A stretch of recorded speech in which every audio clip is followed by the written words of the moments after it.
Good evening, everybody. My name's Sandy Beach, and I'm an alcoholic. How you all doing? Way in the back, can you hear? Okay, good. If you are here for the first time for this particular series, we're just going to spend Sunday evenings for about 50 minutes just telling stories. I've been around a long time, and I know a lot of stories, and maybe out of these, you'll get a different way of looking at our steps.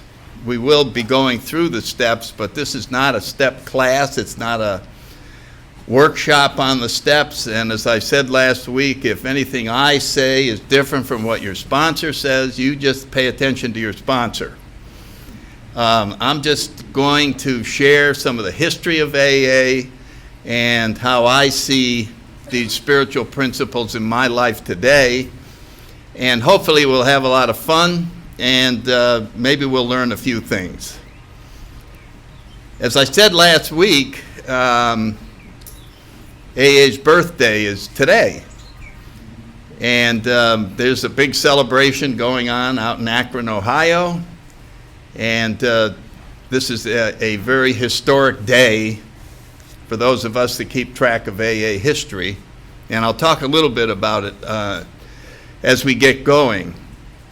I also said that the 12 steps are best described in the foreword to the 12 and 12 by Bill when he called them a group of principles, spiritual in nature, which, if practiced as a way of life, will do two things. It'll get rid of the obsession with alcohol and enable you to become happily and usefully whole. So being a complete person and being a happy person is what the 12 principles are designed to give you. And I've been saying this for 30 years. If you're an AA, been in here a while, and you're working the steps and you're not happy, you're doing it wrong. Because they're designed to enable us to have an underlying sense of joy and happiness even when sad events are happening. In other words, they coexist. We always have that sense of optimism, even as we're going through losing a job or a relationship or parents or whatever it is. There's that eternal sense that everything's fine, in spite of the seeming evidence to the contrary. And so that's what's in store for you. And if you're new, I wish you the best of luck. And I hope you get as excited and enthusiastic about it as a lot of us are, because it never wears off. And I've been enthusiastic for 40-some years, and it just doesn't go away. It's here. It would go away if I stopped coming here and stopped being plugged into it, but I have no intention of doing that. So somebody sent me something today talking about history. As you know my story, I came in the 1960s, and I was a Marine pilot, and the Navy was in charge of all of our medical needs. And it was the dark ages as far as alcoholism was concerned. And what I was sent was a notice that a Navy doctor, age 93, had just passed away, and his name is Joe Zuska. And what he did, he was a doctor all the way back to the World War II, the Battle of Tarawa, Saipan, and was on a hospital ship during the Incheon landings. And he ended up in Long Beach in the 60s. And a retired Navy commander was visiting with him, who was a recovered alcoholic in AA. And he asked him what the Navy was doing for alcoholics. And he said, nothing. The policy at that time was, in the mid-60s in the Navy, alcoholism was punishable by time in the brig. That was the treatment of alcoholism. And so when he saw what was going on and the fact that the Navy at the same time encouraged a lot of drinking, he thought that something ought to be done. And I'll read these paragraphs. Though the program which he thought up had not been approved by Navy officials, Zuska began holding weekly meetings of Alcoholics Anonymous in a conference room at the Naval Station in Long Beach, then moved to a Quonset hut where the number of participants grew. He found an 80-bed barracks, turned it into an inpatient recovery facility. Word soon spread that lives are being changed, and higher-ups in the Navy found out about it. The brass was alarmed for two reasons. According to policy, there were no alcoholics in the Navy. And therefore, there was no need for a treatment program. And also, there were quite a few alcoholic admirals and generals on active duty at the Pentagon that were getting very nervous about someone starting an alcohol program. But they went out to investigate his illegal alcohol program and found out how much good it was doing. And in 1967, the Pentagon gave official approval for Alcohol Rehabilitation Center, and the Navy jumped to the lead in terms of treating military alcoholics. And I just wanted to mention that because it's hard to imagine that I was back there, and if you were an alcoholic, the only thing available was the brig. So you had to hide it, and when I did go in, I was sent into the nut ward, and AA found me. We ended up last time talking about Bill's spiritual experience in Towns Hospital, Bill Wilson being one of our co-founders and the main author of most of the materials that we share today.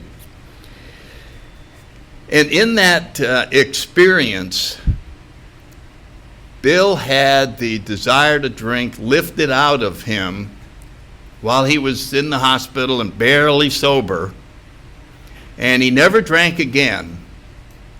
And out of that experience, called the spiritual awakening, came two things. One, the freedom from the obsession with alcohol, and two, an absolute necessity to pass this message on. He couldn't restrain himself. The transformation was so exciting, he just knew that he had to give it away, which is part of our whole program, all happening in one awakening. And so he went out immediately when he was released from the hospital to sober alcoholics up. And he went around to the bars. I mean, what did he have to talk about? Well, what he had to talk about was this huge spiritual awakening. And so everywhere he went, he talked about this big moment and the lights in the mountaintop, and God was there. And you know, if you're in a bar talking to an alcoholic who's having a few drinks about the mountaintop and the lights and all that, you're really not going to get too many takers. People would say, well, I get that when I drink rum. I'm very familiar with that experience. And so try as he would, he couldn't get anybody interested in his great recovery until he went back and talked to Dr. Silkworth, who was the doctor at Towns Hospital, a psychiatrist who by accident got into the alcohol business. He was a very prospering psychiatrist, and the crash of 1929 put him out of business. And the Towns that owned Towns Hospital was not a doctor, he was a profiteer, and he got him over there and used his skills with alcoholics, and that's how he just took it, because there was no other job. But it's lucky he got there, so he told Bill, he said, you know, I don't think that hot flash story is going to work. So what you have to talk to alcoholics about is the dead-end nature of the disease. You have to tell them that if they keep drinking, they're going to just keep going down, down, down, and make it so awful that they're ready to surrender. And so you could see how our steps got put in sequence right there.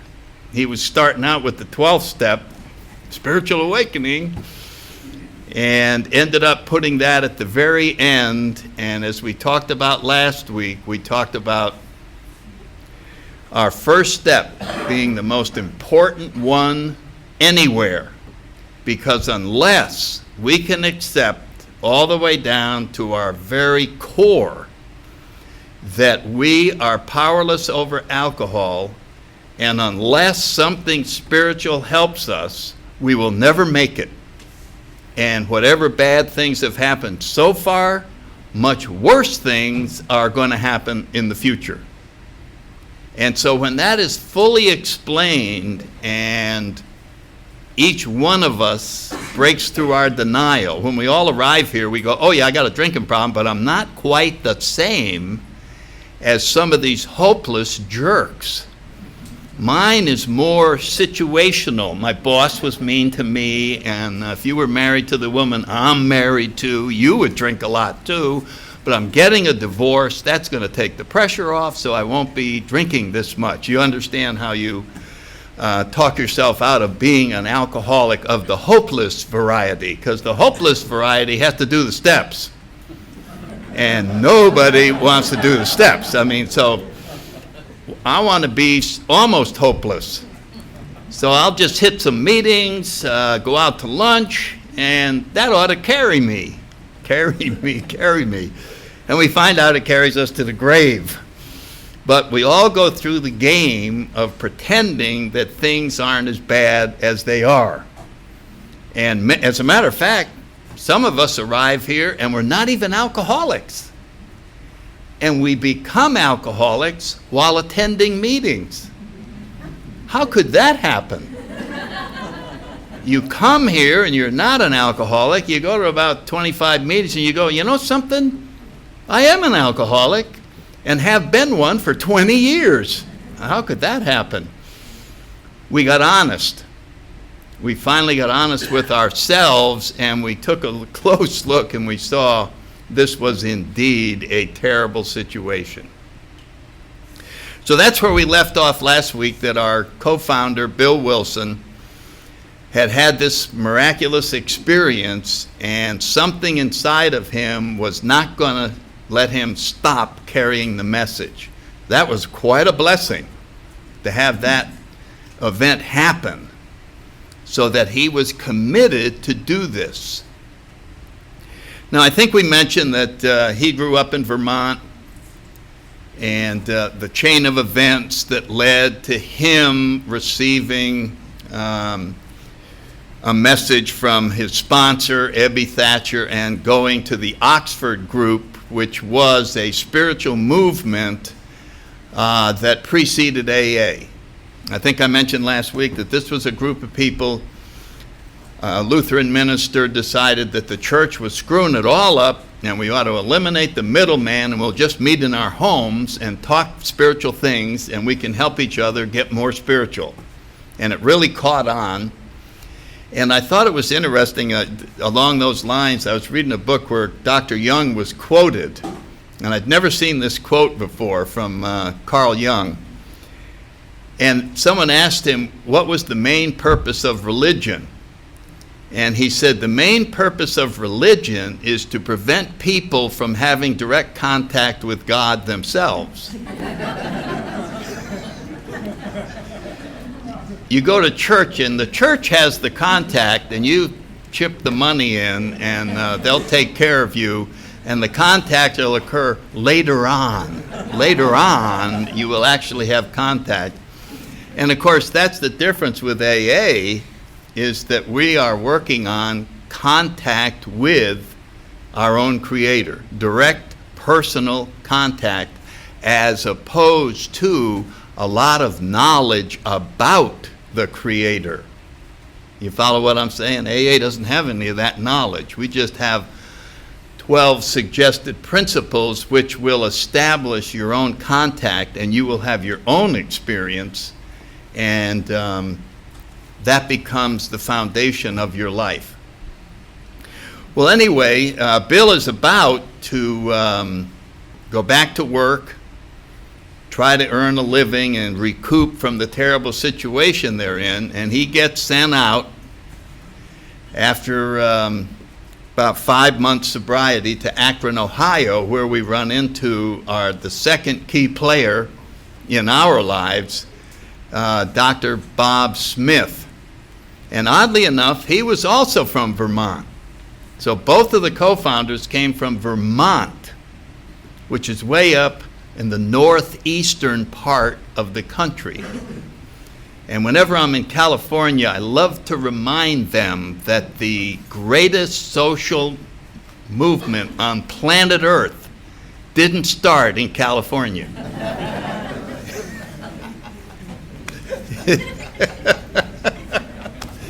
And you know what I hear? They go, yeah, but it was going nowhere till we got it. And then we really got it going. It was going nowhere till California AA's got it. Now, in all fairness, they are really fired up out there. So it's really, but of all places, the drinking capital of the world, Vermont. You just wouldn't ever put that in a Hollywood movie. Let's have both guys come from Vermont. But they did. Now, Dr. Bob was 16 years older than Bill. And his father was a judge, and he grew up in St. Johnsbury, Vermont, further north, and Bill was down in Manchester and East Dorset.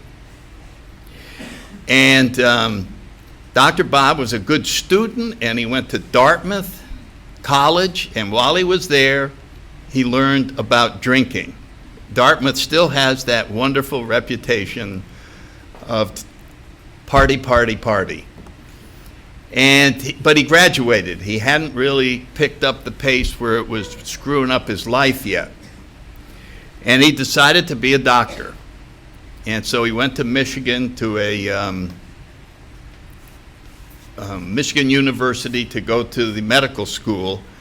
And he lasted about 4 months and had to drop out because due to drinking, he couldn't possibly keep up with his studies.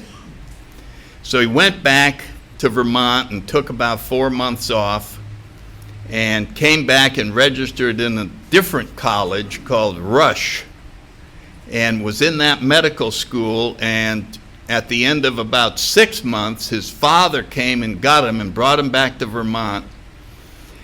This was a pattern that he had. His father would rescue him, take him back and watch him so he couldn't drink, and then send him back into action. But he eventually graduated from medical school and was lucky to get an internship in Akron, Ohio. And he started his practice, and for the first couple years, he really didn't drink that much. He got involved with his practice and was building it, etc. But then he just lost total control and had to go back to Vermont again.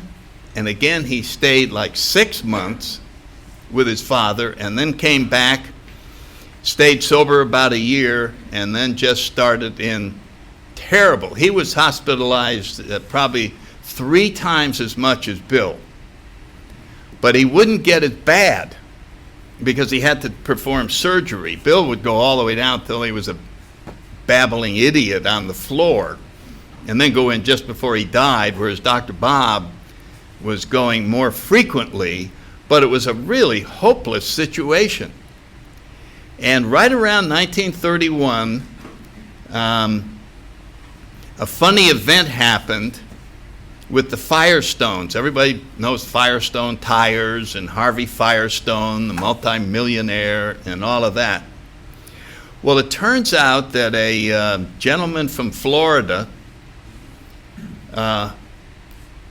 went out there. He was from Fort Myer, and he was a member of the Oxford group. And he went out there as a special secretary to Harvey Firestone. And he noticed that Firestone's son, Bud, was an alcoholic. He was just drunk all the time.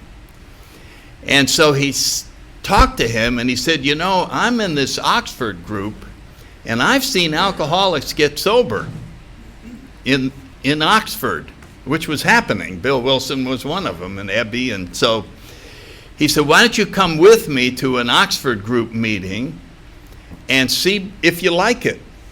So he went to this meeting out of state, and I forget where it was, and when they came back, his son stayed sober. Bud Firestone stayed sober. So after a couple of years, his father said, well, we ought to get that Oxford crowd here in Akron. And the Oxford group liked celebrities. They liked that whole idea. If you had celebrities, that would attract more people to come into the movement. So when Harvey Firestone, it was a big public relations deal. It was the social event of the year. The Oxford people are coming. And even Sam Shoemaker came. And they took over the Willard Hotel, or the Mayflower Hotel, and they had a huge deal. And because of all that publicity, Dr. Bob's wife, Ann Smith, and Henrietta Seiberling, who become important players in our history, went to see what it was all about, and they liked it. And they started attending. And it was very beneficial to their lives, and they had quite a solid group there in Akron. And after a year or so, Ann Smith said to her husband, you ought to come with me to this Oxford group meetings. We meet at once a week, and you could come, and they have had success with alcoholics, and I think it would help you. So Dr. Bob went for 2 years and really enjoyed all of the Oxford principles. He loved all the people, and he got everything down except the not drinking part. And he just stayed in terrible shape. They were all praying for him. They were all worried about him. And you can see how important that preparation was for another Oxford grouper to arrive in Akron on a business deal, and that was Bill Wilson. There was a machine company that made tools to make rubber, and it was in some trouble, and there was 2 groups that were trying to get it. And Bill was sent out there as an emissary from one group from Wall Street to see if they could take control of this company. And Bill was promised that if they won, he would be the president of the company. And so all the way out there, he is planning, pay off all the debts, join the country club, I'll have the new car, I'll be playing golf again. He loved golf. My wife will be happy. She won't have to work in the department store. Amazing. Alcoholics sometimes have these expectations, and they've got their whole future planned over a proxy fight. You follow what I'm saying? Man, I'm on my way to being rich again. This is great. So he's out there with about 5.5, 6 months sobriety, and he starts this thing that only takes a little while, and they lose the fight. So now he's broke. He was broke when he got there, and he's still broke. He can hardly pay the hotel bill, and he feels like maybe all this spirituality isn't working that good. He starts getting a little negative. He starts thinking to himself, this isn't fair. I'm trying as hard as I can to stay sober. I'm doing everything I can, and look what happens to me. Nobody seems to care about my family and all the trouble I'm in. Maybe, and he's listening to the bar people in the Mayflower Hotel, and he can hear the music, and the crowd is in there laughing. He said, maybe I ought to just go in there and have a few drinks of gin and be king for a day. But he starts recognizing how frightening that thought is. Because you know when that thought takes hold and then it starts getting going. So he decided right there that the only way he was going to stay sober was to find another alcoholic to help. And many people say that that was one of the real origins of Alcoholics Anonymous, when an alcoholic realized that for him to stay sober himself, he'd have to go out and find another alcoholic to help. So he picked up the phone and he made these phone calls to people who become part of our history. Reverend Tunks was the minister who had set up the whole Oxford group thing in the first place. And he referred him to another man named Shepherd, who gave him some numbers of the Oxford group people, including Henrietta Seiberling of the Seiberling Rubber Company. And she and Ann Smith were very close, and Bill called up and said, I'm an Oxford grouper from New York, and I'm a recovered alcoholic. I need somebody to help. And Henrietta Seiberling said, my God, we've been praying for Dr. Bob to have something rescue him. And it's rumored that she said, yes, we've been expecting your call. Possible a little poetic license there. But in any event, she very excitedly called Ann Smith and said, get Dr. Bob over here. This is the moment. The man is here to save him. And Ann said, well, I don't think he can be saved today. Saving will have to wait till tomorrow, because he went out to get me a Mother's Day plant, and the plant is under the table, and he's passed out on the bed. So he had to wait till the next day, and they got Dr. Bob up, and he slept most of the day, a terrible hangover, just not feeling good. And his wife is nagging him to go see some guy from New York who wants to talk to him about alcoholism. And he doesn't, you can imagine, Sunday afternoon, you don't want to go talk to anybody. And on the way over to the gatehouse where Henrietta Seiberling lived, he promised her that he would talk for 15 minutes. And they sat down and talked for 5.5 hours. One drunk talking to another. And Dr. Bob was astounded. He didn't know anyone else felt like he did. He didn't know anyone else told the same lies. He didn't know anyone else drank like he did. He couldn't believe his eyes when this guy it was like looking in the mirror, and the mirror's talking back. So there was that instant identification of one alcoholic talking to another. And they talked, and they talked, and they talked. And Henrietta Seiberling got Bill temporary quarters in one of the country clubs out there for about 5 days. Somebody paid off his bill in the Mayflower. When the week was up, he went to live with Dr. Bob because he didn't have any money. And the two of them started trying to sober people up. Right away, they went down and tried to get one doctor, and that didn't work out. And after about 8 or 9 days of this, Dr. Bob decided that as he thought about his life, he was way behind on his medical education.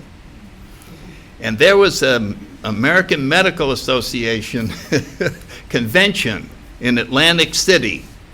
And maybe he ought to just get on that train and go over there and catch up on some of the courses that he missed. And of course, as soon as he got on the train, he's drunk.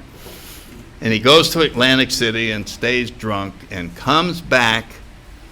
And on June 10th, they dumped him out of the railroad car on the platform and called his wife to come get him, and they carried him home. So AA's birthday is in celebration of Dr. Bob lying on the railroad station, having had AA's first slip, although it wasn't AA yet. And Dr. Bob never had another drink. Bill got him up. He had to perform surgery. He gave him one beer to calm him down and some kind of a goofball pill to steady his hands. And he went in there, performed the surgery, and they said, and Bill waited with his wife, and he said, now come on home and tell us how it went.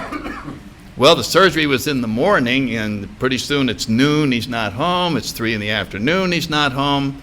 It's like 5 in the afternoon, he finally comes in. They're worried that he went back to drinking. And they asked him, where have you been? And he said, when I finished the surgery and I thought about my life, I realized that my drinking had hurt a lot of people here in Akron. So I went around and made amends to them all.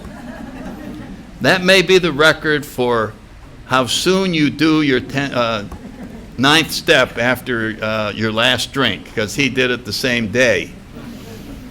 But in any event, that started the beginning of one alcoholic helping another, and we'll pick up on that next week and see how they started working there in Akron and simultaneously back in New York.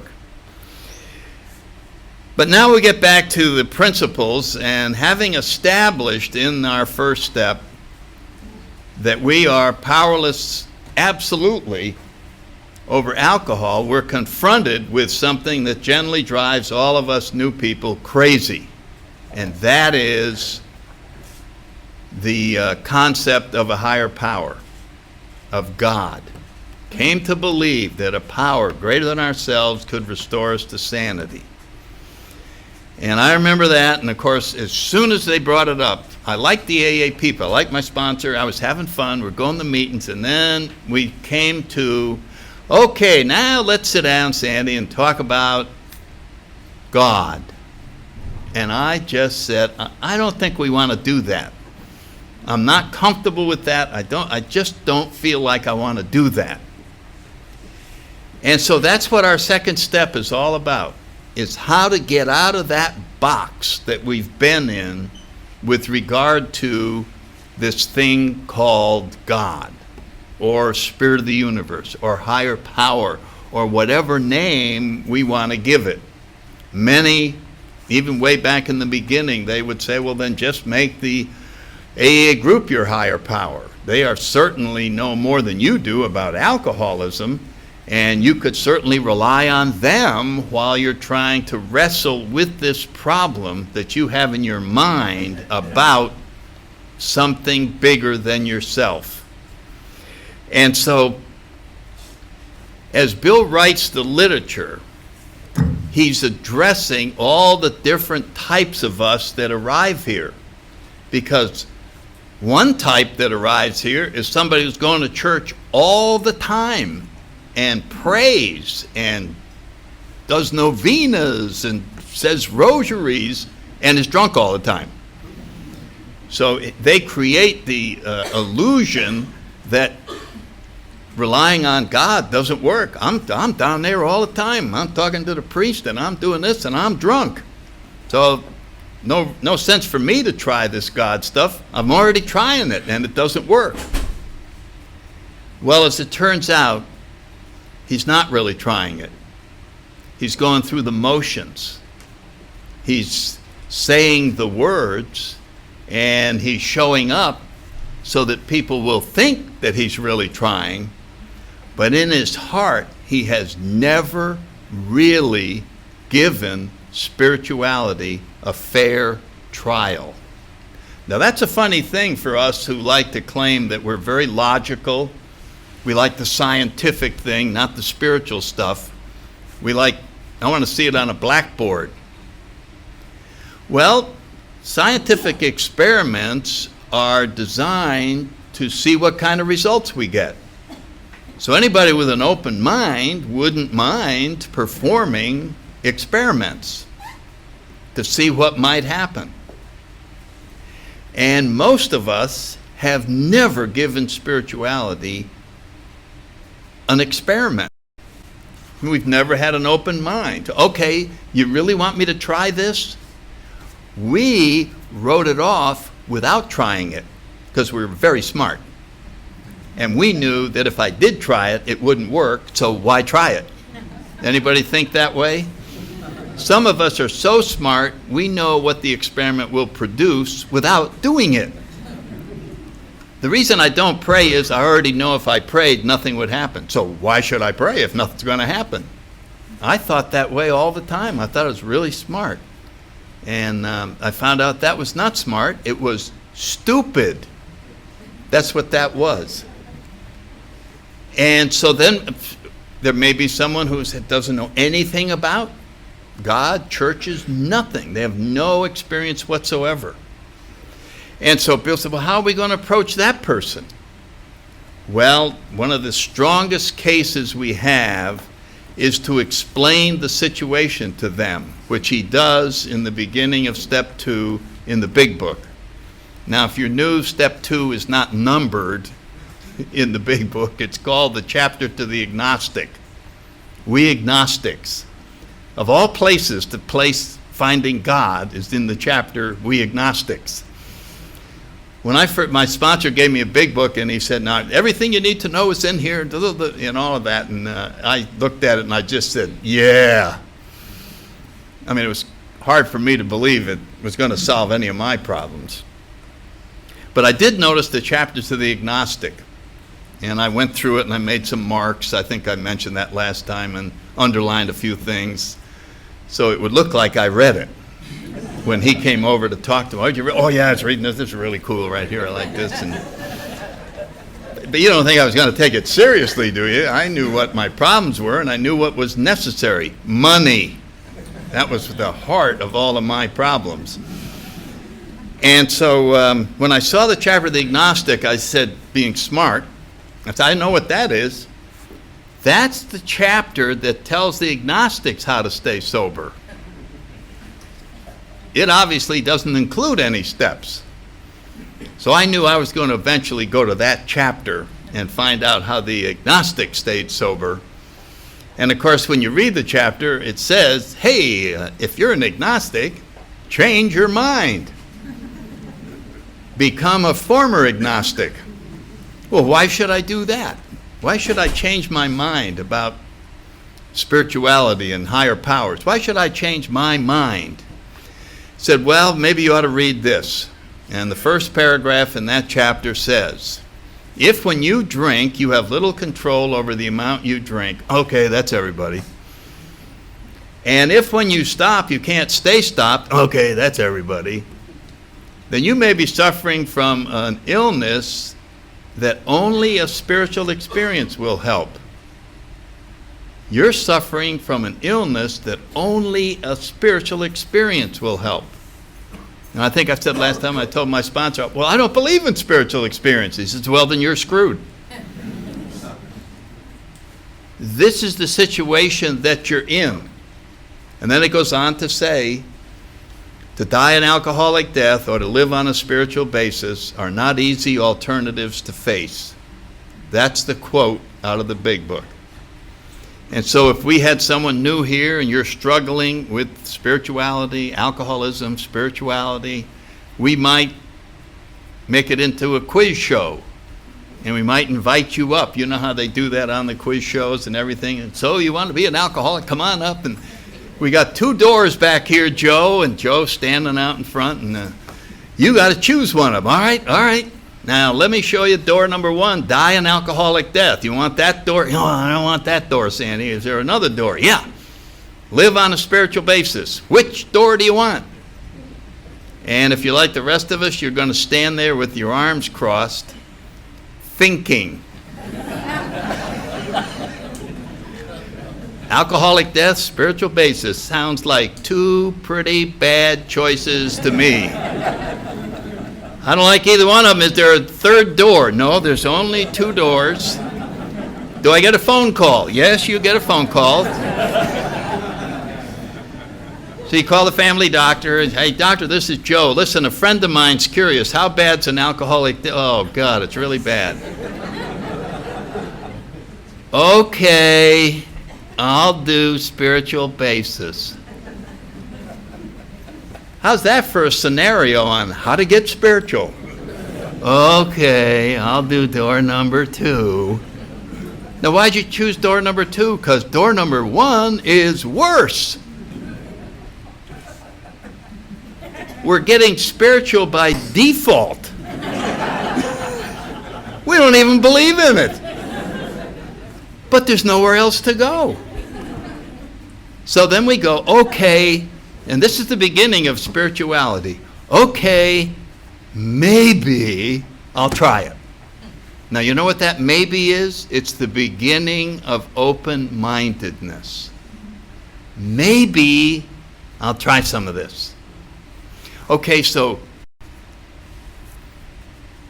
what can we look at that would help us in that situation? And I'll tell you what I had to look at that was wonderful, and we don't have enough of it today. When I got sober up in Washington, D.C., we had 7 speaker meetings for every discussion meeting. And every speaker meeting had 2 speakers, like we have it Saturday night or Thursday night over here. So 90% of the time, I was sitting in the audience listening to 2 stories. And all the stories said I was hopeless, and they told me how bad off it was, and now I'm doing great. And it's because I changed my mind about a higher power. And then the next speaker got up. And pretty soon some guy got up who was just like me. Just like me. I wouldn't touch that goddamn. I came in here and, okay, I'll try that stupid stuff. Hey, it worked. I'm so happy. Everything's wonderful. What was in front of me was a steady collection of proof that I could not deny. That's the power of speaker meetings.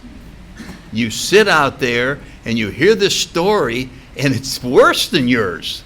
And sometimes I would hear these stories and I'd go, well, this person didn't get straightened out. That's a hopeless case. And then they would tell me, and so I changed my mind.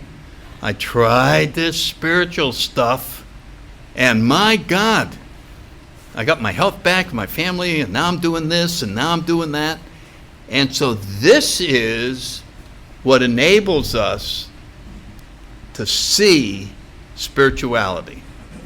It's no longer a theory.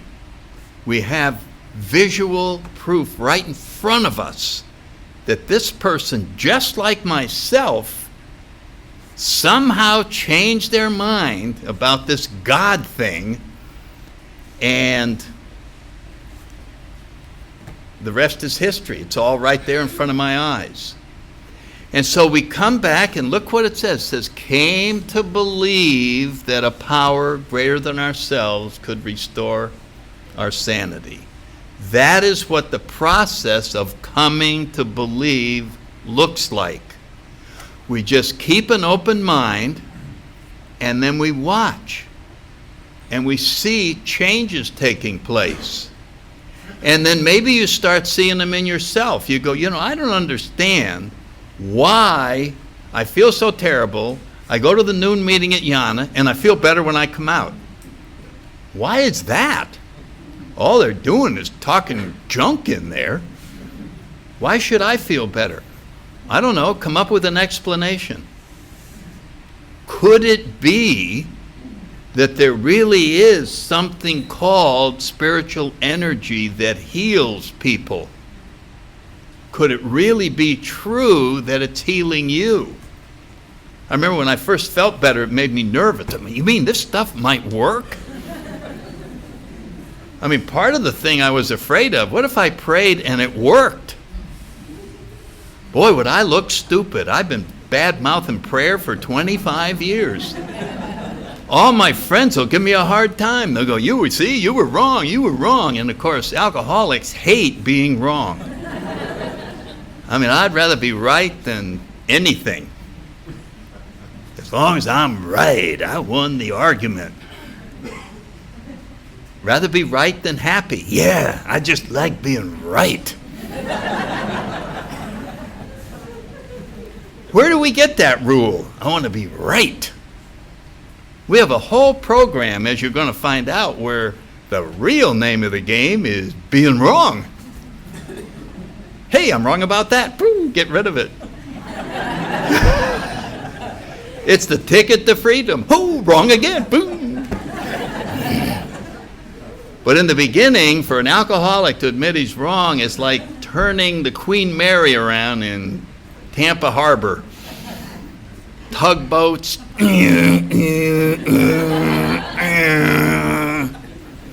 Okay, I'm wrong. Wow, hope that never happens again. It's a monumental thing for self-centered alcoholics to admit they're wrong. First time my sponsor said, "Look, Sandy, you're wrong." And I said, "Okay, you're right." "No, you're wrong." I said, "Well, it's the same thing. We'll say it." It wouldn't come out. So I was wrong about spirituality. And so is everybody who never gave it a fair chance. That's all that's required. Can you suddenly come from a stubborn no to a maybe? Could I possibly begin to actually allow myself to think that there could be a power greater than myself that would make its presence known to me personally? Not through somebody else, not through some minister telling me that this power exists, but to actually experience it. There's a big difference between knowing about a spiritual power and experiencing it. There was, I don't know if I have time for, yeah, I got time. There was this story about sociologists, and they found, I'll make it long story short. They found a lost tribe in a cave system that had been there. They didn't know anything about modern civilization. And the sociologists, for a change, decided to take 10 or 20 years to bring these people into the modern world instead of bringing TV in that day, because the shock would be so different. And they were in this cave system, and they had fires, and they were able to fish, but they'd never been outside, and they knew about fire and eating. So they started explaining the outside world, and they started learning how to speak in their language, and they're teaching people English, and this process is going on, and they decided that one of the most important things that they would have to teach them about was electricity, because when they came out, they were going to see elevators going up and down and lights going on, and everything in the world is powered in one way or another by electricity. So they were deciding what was the best way of teaching people about electricity. And there were two schools of thought. And the two schools remind me of the AA way of teaching about spirituality and the church way. So number one way was, we're going to slowly educate them out of textbooks about electricity. We're going to start with ohms and watts and resistance, and it's going to take years. It's going to take years, but eventually we could get a few people up to maybe the sophomore in college level of electricity, and then have them take a test and would know, yes, they understand electricity. Now that was method number one. Now method number two was a little simpler than that. They decided, why don't we put a generator outside, and we'll run a wire in, and we'll bring an electric lamp in, and we'll connect the lamp, and we'll hand them a bulb, and we'll say, turn the bulb in the socket. And then what's going to happen? All of a sudden, boom, there's going to be light. And they're going to say, you see that? That's electricity. Now we want to show you one more thing about electricity. So they unscrewed the bulb, and they said, now stick your finger in the socket. And he did, yo! That is sort of personal experience with electricity, as opposed to a theory about its alleged existence. AA fits in the second category in the experiment with spirituality. We use the steps in order to get you to stick your finger in the light socket, and then you personally experience something, and you can call it anything that you want. But that's what the second step is designed to do, is to enable us to have a personal relationship, a personal awareness, and it returns us to sanity. Now, sanity, and I'm going to close with this, sanity is described as soundness of mind. But I'll tell you what I think it means. I think that until a human being experiences the actual awareness of their own creator, they're all insane, because they are seeing the world in a way that isn't true, that is simply manufactured, that is made up by our ego. And we live in this frightening place where there's no higher power, we're not even aware of it, it's just a rumor. And when this happens, the power comes in to enable us to see how wonderful people are, to see how wonderful AA is. We suddenly look around and go, look, all these other people are just like me. I am part of AA. I'm not apart from AA, I'm a part of it. And that awareness, that little awakening, is the beginning of no longer existing apart from the universe, our friends, and our higher power. We find out that the only problem we have, according to Chuck C., and I'll talk about this a lot later on, is conscious separation from God, our fellow human beings, and the universe. We actually believe that we exist apart from all this, and it's very frightening. And as this energy comes in, we realize that we don't exist apart from, but we are part of. Isn't it funny that apart as one word means separated from, and when it's two words it means part of. So rather than being apart, we are a part of. And when you become a part of something instead of you're it, it's a beautiful place to live. Okay, we're at the end of the time, and I thank you for your attention, and we'll just stand in place and wrap it up with the Lord's Prayer. Thank you.